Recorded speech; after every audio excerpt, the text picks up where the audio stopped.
अभिजित जेना साधारण संपादक ओडिशा प्रदेश युव कांग्रेस। सांबादिक सम्मेलन मोरडा निर्वाचन मंडल आशुगोविंदपुर ब्लॉक काकबंध सेवाश्रम किछि दिन तले विषाक्त खाद्य खाई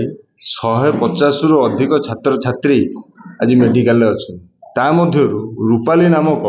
आमर गोटे भौणी से मृत्युवरण करू दर्शा जाउछि जे एठिकार थिबा स्कूल रो खाद्य विषाक्त खाद्य एवं विषाक्त पानी सहित जड़ित। वर्तमान ये घटना आज नुआ नुहे ठीक 11 तारिख दिन भालियाडार कस्तूरबा गांधी सेवाश्रम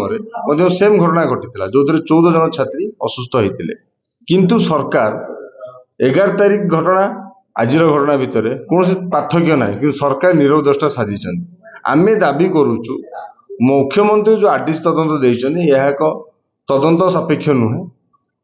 हाइकोर्टर कार्यरत जज को द्वारा गोटे जो विचार विभाग तदंत हम ताहा आपण लोकलोचन प्रत्येक घटनार प्रकृत प्रासंग कौन आपण जानीपर ता सहित आम दाबी करुचु एठिकार मंत्री सहित स्वास्थ्य मंत्री एवं आम आदिवासी कल्याण जनजातिर जे मंत्री अच्छा से तुरंत इस्तीफा दिंतु जदि इस्तीफा न दौरान नीति नैतिकता दृष्टि मुख्यमंत्री बरखास्त करूँ एवं 20 तारीख भितर यार यदि कौन जांच न हो कौन पदक्षेप न नि 21 तारीख दिन जिलापाल ऑफिस सामने शांतिपूर्ण धारणा बारिपदा युव कांग्रेस तरफ दिज्व जदि घटना 7 दिन भितर किसी न हो पारुची निश्चित भाव में बारिपदा बंद सहित आम भुवनेश्वर पर्यटन बंद रखू एवं आम मुख्यमंत्री सहित ये 3 जन मंत्री को निज निज एरिया सहित जिले कौन जिला पूरे देव ना